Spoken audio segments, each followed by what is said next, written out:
Cepat langkahnya Pramuda. Hei Pramuda. Hei Pramuda, bangun. Kita akan ospek. Dipercepat langkahnya Pramuda.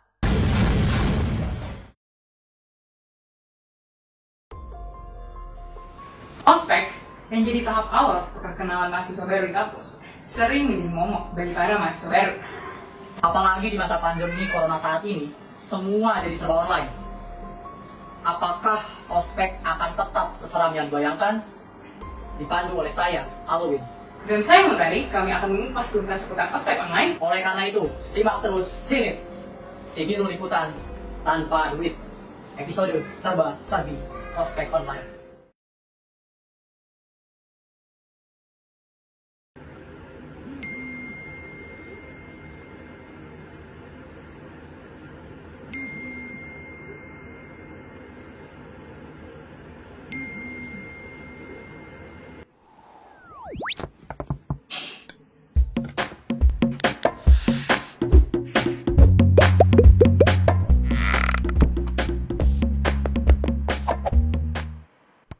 Seperti yang kita ketahui, setiap universitas sudah memiliki konsep ospeknya masing-masing. Tidak terkecuali Universitas Pajajaran. Mereka mengusung nama Prabu Unpad sebagai nama ospek online-nya. Lantas, bagaimana konsep Prabu yang akan diselenggarakan virtual ini? Simak jawaban dari Project Officer Prabu, Ernest Alija, berikut ini.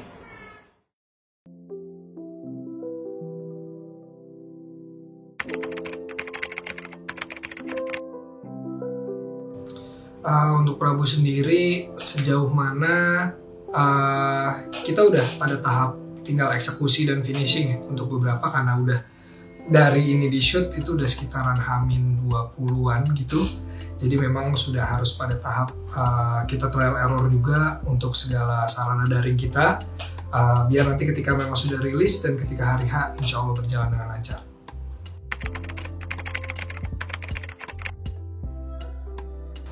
Persiapan Prabu tahun ini sedikit unik ya, karena pertama sebelumnya kita menyiapkan untuk offline, tapi Tuhan berkata beda dan pada akhirnya corona turun, jadi kita harus merombak segala bentukan menjadi online.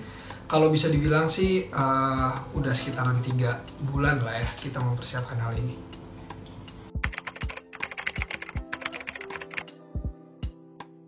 Konsep dari Prabu 2020 sendiri sebenarnya sesimpel dari Prabu yang sudah ada, ospek Universitas Unpad yang sudah ada, kita coba pindahkan venue-nya adalah ke dalam website, dan juga dengan bentukan yang membuat pramuda atau teman-teman mahasiswa baru itu tetap di rumah seperti itu.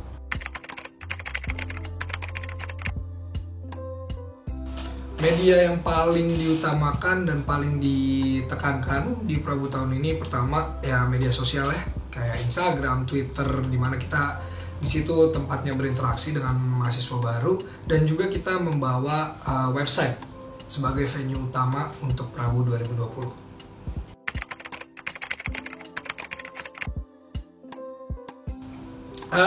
Ketakutan pasti ada lah ya, apalagi ini hal yang pertama kali dilakukan. Hal yang harus dilakukan secara unorthodox gitu bisa dibilang, tidak seperti biasa-biasanya. Jelas adaptasi, guncangan itu akan selalu menimbulkan ketakutan dan keraguan mungkin. Tapi nggak masalah sih, karena saya selalu berprinsip bahwa manusia adalah makhluk paling adaptif di seluruh alam semesta ini. Dan apapun yang diberikan semesta, apapun yang diberikan oleh alam, insya Allah dari sejarah-sejarah Homo sapiens itu tetap bertahan.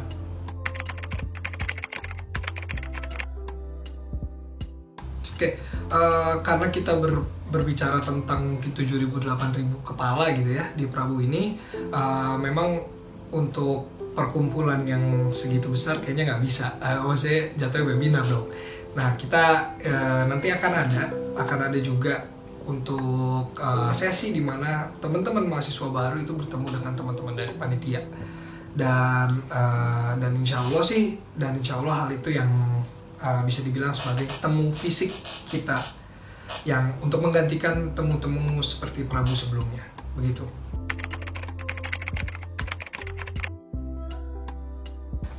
tugas yang akan diberikan insya Allah jelas tugas-tugas yang tugas-tugas yang membantu teman-teman mahasiswa baru dalam proses adaptasi kepada lingkungan perkuliahan.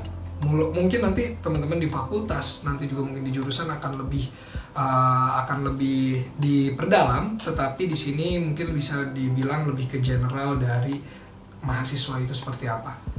Dan itu yang tugas-tugas seperti itu yang akan diharapkan mempersiapkan teman-teman mahasiswa baru untuk bisa beradaptasi di lingkungan kampus.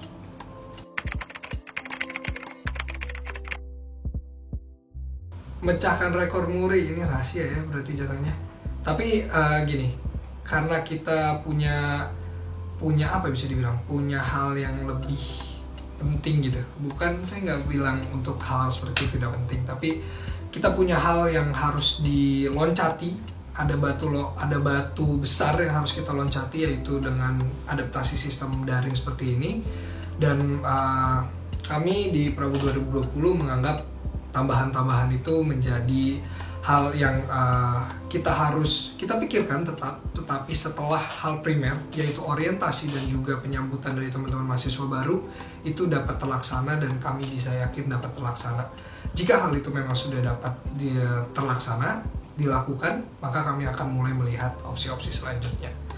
Tapi intinya pada tahun ini kita mencoba, Prabu mencoba memberikan excitement dan juga dan juga feel yang sama. Mungkin nggak bakal sama-sama banget, tapi kita mencoba memberikan feel kepada mahasiswa baru di mana penyambutan oleh Universitas Padjadjaran itu nyata dan benar adanya. Yang jelas di mana-mana namanya orientasi itu berarti mempersiapkan seseorang ataupun seorang individu untuk bisa masuk ke lingkungan yang baru. Jadi output yang paling diharapkan adalah teman-teman mahasiswa baru 2020 jelas bisa beradaptasi, jelas bisa in dengan lingkungan yang baru mungkin ya, perpindahan dari lingkungan SMA menuju ke lingkungan kampus gitu. Dan kalau bisa dibilang inginnya output apa yang diberikan di Prabu mengurangi guncangan yang mungkin nanti teman-teman mahasiswa baru rasakan dari perjalanan kalian menjadi mahasiswa gitu. Baik Pramuda, sekarang semuanya berdiri. Saya mau cek atribut kalian, lengkap atau tidak. Ingat, semuanya harus memakai seragam SMA dengan atribut yang lengkap.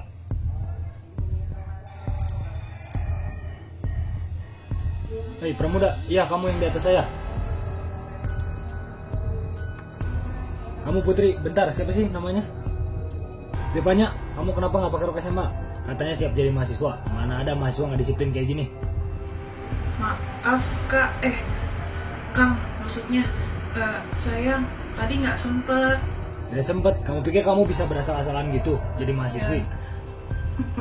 Maaf Kang, nggak sempet. Nah, Hayi marah-marahin anak saya. Ini pembulian. Saya laporin ke Kemendikbud. Orang tak terima anak Aing dibully. Pembulian ini. Laporin ke Kemendikbud.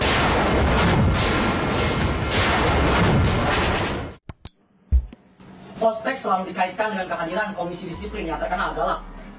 Namun, bagaimana pekerjaan itu dilakukan secara virtual? Simak wawancara Sirit bersama Luciana Almira, Ketua Divisi Keamanan Prabu 2020.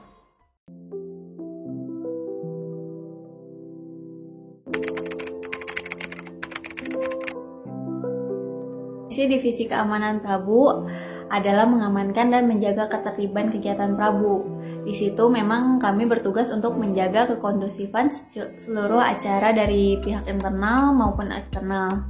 Namun pada masa pandemi ini, kegiatan penerimaan mahasiswa baru akan dilaksanakan secara online.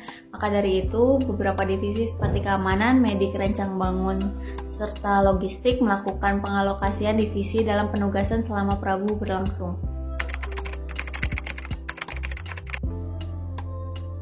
Betul sekali, seperti yang saya bilang sebelumnya, jika beberapa divisi ini melakukan pengalokasian divisi, dibuatlah tim Big Force ya, dengan anggota berisikan divisi seperti keamanan, medik, rancang bangun, logistik, sama fasilitator. dari tim ini kami bertugas sebagai fasilitator. Jujur, perasaan saya sendiri agak sedih ya, belum lagi anggota saya. Tentunya saya pilih sesuai dengan skill mereka dalam bekerja langsung turun ke lapangan.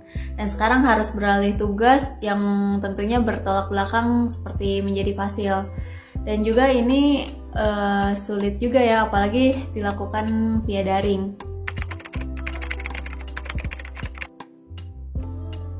Tentunya job desk kami sekarang di dalam tim Big Force adalah menjadi fasilitator. Nah, menjadi fasilitator dari mahasiswa baru ini membantu pramuda dalam menjalankan kegiatan Prabu. Di sini kita membimbing pramuda dalam melaksanakan semua kegiatan Prabu.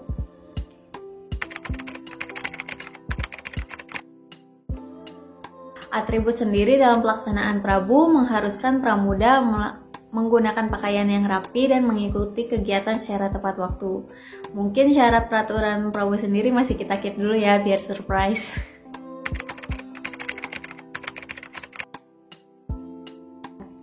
Konsekuensi sendiri sih kita nggak ada, aturan yang memberikan sanksi atau konsekuensi itu nggak ada. Namun mengapa pramuda sangat disarankan untuk mengikuti kegiatan ini dengan tertib? Karena dalam kegiatan PMBF atau ospek fakultas biasanya mengharuskan maba atau pramuda ini melakukan kegiatan Prabu dulu untuk syarat. Selain itu, mahasiswa baru kalau nggak ikut acara Prabu ya nggak akan mendapatkan informasi juga pengalaman selama Prabu pastinya.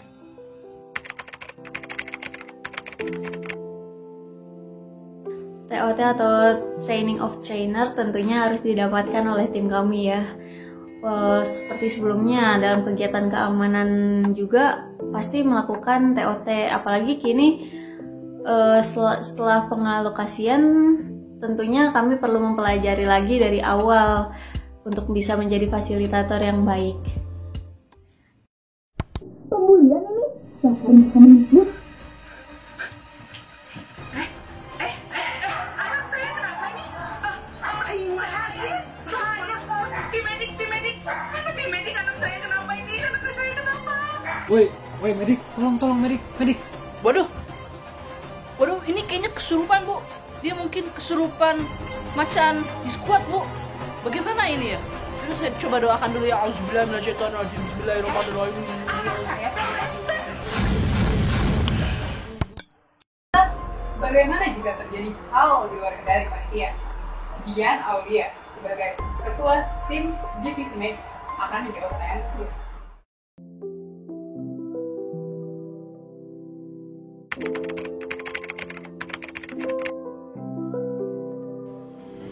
Untuk ekspektasi dan realitanya menjalankan ospek online, ekspektasi dari saya sendiri, orang-orang akan lebih mudah untuk dihubungi atau akan lebih mudah untuk memfollow up sesuatu, karena ini kan nggak kemana-mana gitu, terus juga di rumah. Tapi ternyata realitanya banyak yang emang susah dihubungi, dan kendala sinyal sih yang paling utama, karena kan di setiap daerah itu beda-beda gitu keadaannya. Emang ada yang rumahnya kurang terjangkau sinyal yang bagus.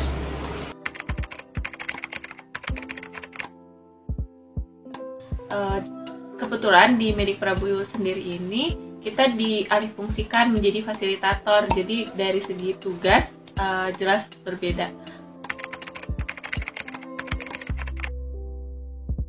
Dari divisi medik sendiri, di Medik Prabu ini kita fokus untuk menjadi fasilitator. Jadi untuk segi dari kemedikannya mungkin kita bisa memperhatikan saat kita ada interaksi dengan pramudanya, bertanya kesulitannya atau ada kendala apa.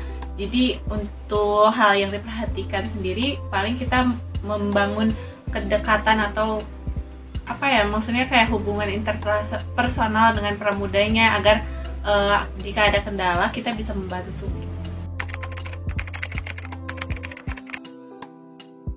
Dari kita sendiri nggak ada, karena untuk yang jadi fasilitator ini gak cuma dari divisi medik, ada beberapa divisi yang emang melebut jadi fasilitator. Jadi untuk acuan dari penyakit sendiri itu gak ada.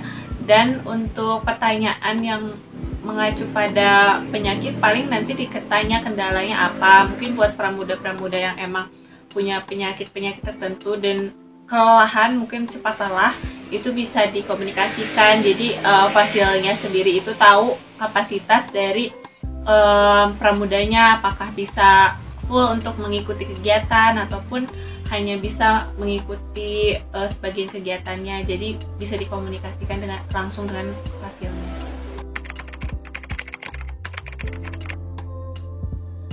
Dari kita sih bisa memberikan edukasi kesehatan tentunya. Jadi kita juga sebelumnya udah bikin beberapa konten di divisi medik sendiri untuk sedikit tips and trick untuk para pramudanya yang mungkin juga bisa dibagikan saat hari H. Jadi seperti kesehatan mata atau menjaga imunitas. Jadi nanti bisa dibagikan.